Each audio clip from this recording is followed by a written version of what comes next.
ఈ రోజు మనతో పాటు ఉన్నారు సీనియర్ జర్నలిస్ట్ డివిఎస్ సార్. నమస్కారం.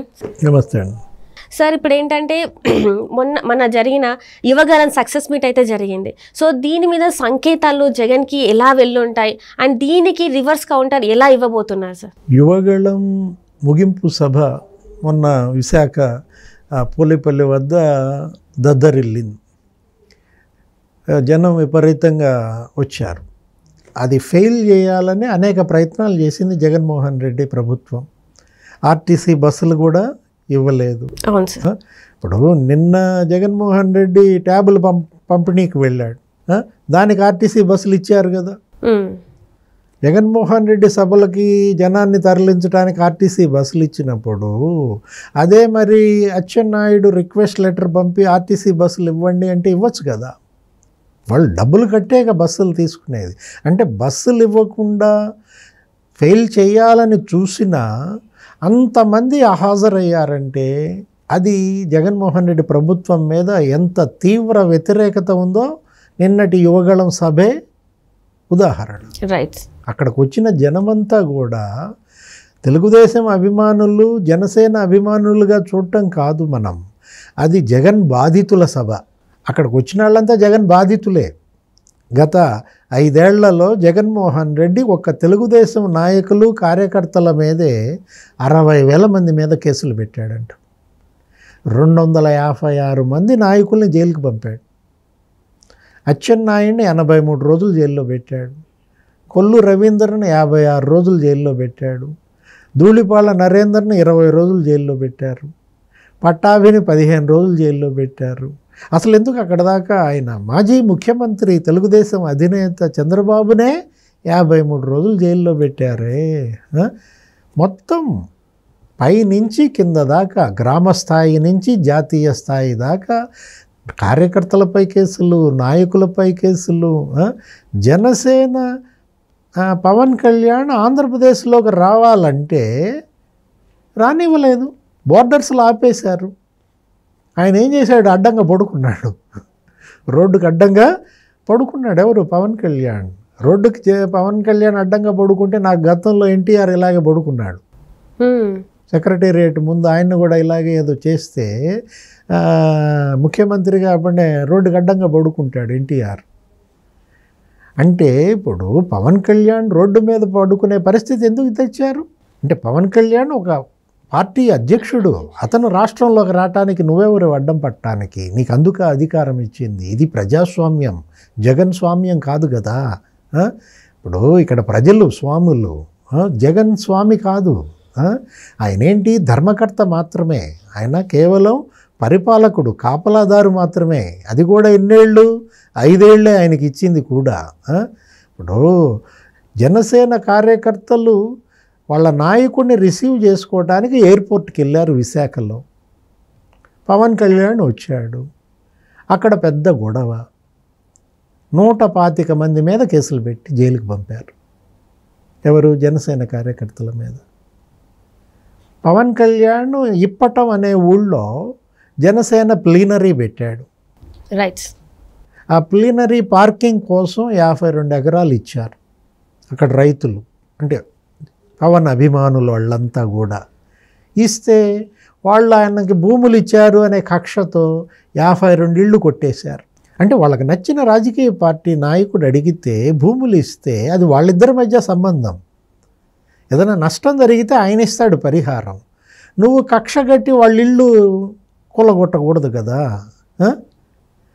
ఏ విధంగా ఆంధ్రప్రదేశ్లో అణచివేత పెరిగింది, తప్పుడు కేసులు, అక్రమ నిర్బంధాలు, జైళ్ళకు పంపించటం, హౌస్ అరెస్టులు, ప్రశ్నించే గొంతుని నొక్కేశారు కంప్లీట్గా. మీడియా పైన ఉక్కుపాదం మోపారు. 3 ఛానల్స్ అసెంబ్లీకి రావడానికి వీల్లేదన్నారు. సర్క్యులర్ ఇచ్చేశారు. ఏది? 3 ఛానల్స్ అసెంబ్లీ ప్రెమిసెస్లోకి రాకూడదని. GO 1 ఏదో తీసుకొచ్చారు. యువగళం కరెక్ట్గా ప్రారంభం ముందే లోకేష్ బాబు యువగళంకి వస్తున్నాడంటే అతన్ని ఎంత ఇబ్బంది పెట్టారు. ఆయన్ని వేదిక ఎక్కనీయలేదు. ఆయన మైక్ లాక్కున్నారు. స్టూల్ మీద ఎక్కి ప్రసంగిస్తానంటే ఆ స్టూల్ కూడా ఆయన సౌండ్ వెహికల్స్ సీజ్ చేశారు, అడుగు వేయనే లేదు. లోకేష్ ప్రతి అడుగు ఒక పిడుగులాగా పడింది. అతను ఎక్కడ అడుగు పెడితే అక్కడ ప్రకంపనలు సృష్టించాడు, అవినీతి కుంభకోణాలు బయటపెట్టాడు.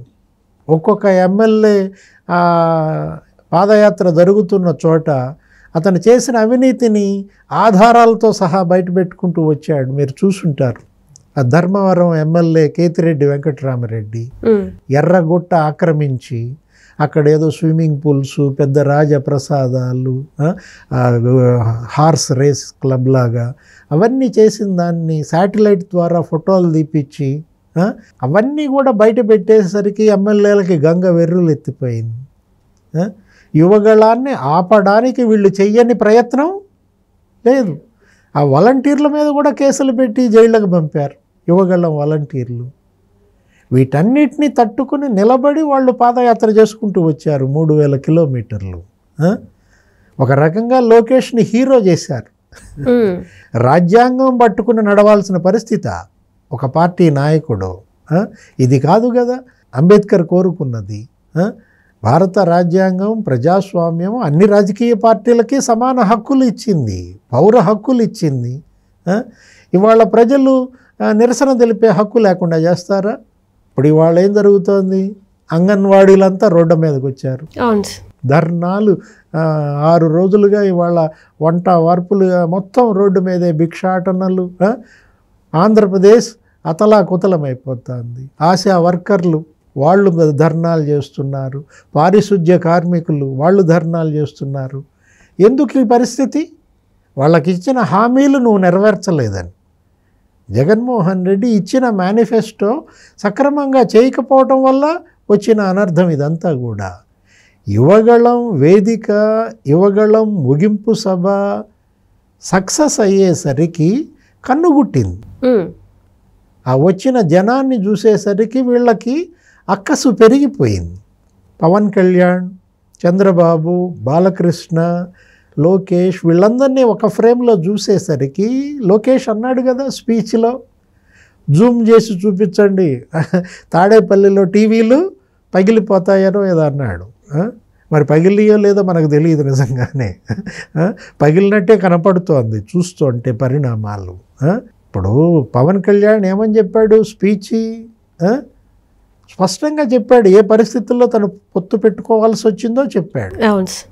ఈ అణిచివేత మీద తిరుగుబాటు ఇదంతా కూడా నీకు ఇచ్చిన మ్యాండేట్ సద్వినియోగం చేసుకుని నువ్వు ఇచ్చిన హామీలన్నీ నెరవేర్చి పోలవరం పూర్తి చేసి అమరావతి పూర్తి చేసి స్కీమ్స్ అన్నీ కూడా సక్రమంగా అమలు చేసి ఉంటే, 125 స్కీములు రద్దు చేయకుండా ఉంటే, అన్నా క్యాంటీన్లు మూసేయకుండా ఉంటే ఇవాళ జగన్మోహన్ రెడ్డికి ఈ పరిస్థితి వచ్చేదా? ఇంత వ్యతిరేకత పెరిగేదా ప్రజల్లో? అంటే స్వయం కృతాపరాధమే కదా. ఇప్పుడు యువగళం సక్సెస్ అయింది కదా అని చెప్పి నువ్వు కక్ష కట్టి ఇప్పుడు మళ్ళీ లోకేష్ని అరెస్ట్ చేయాలని చూస్తే, ఇప్పుడు సిఐడి పిటిషన్ వేసిందంట. ఏది లోకేష్ అరెస్ట్కి అనుమతి కోరుతూ ఏసీబీ కోర్టులో. అది పక్కన పెట్టిందనో లేదా తీసేసిందనో అది రద్దు చేసిందనో ఇది అంటున్నారు.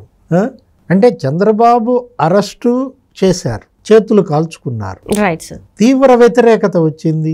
ఇవాళ తెలుగుదేశం జనసేన స్వీప్ చేస్తోంది. రేపు రాబోయే ఎన్నికల్లో వైసీపీకి డిపాజిట్లు కూడా రావు అనేది నిన్న యువగళం సభే చెప్పింది. ఇప్పుడు మళ్ళా నువ్వు అన్నీ కూడా తెలుసుకోకుండా తప్పులు దిద్దుకోకుండా ఇప్పుడు ఏం చేస్తున్నావు? మళ్ళీ లోకేష్ని అరెస్ట్ చేయాలని సిఐడితో పిటిషన్ వేయించావు. చెరపకురా చెడేదు.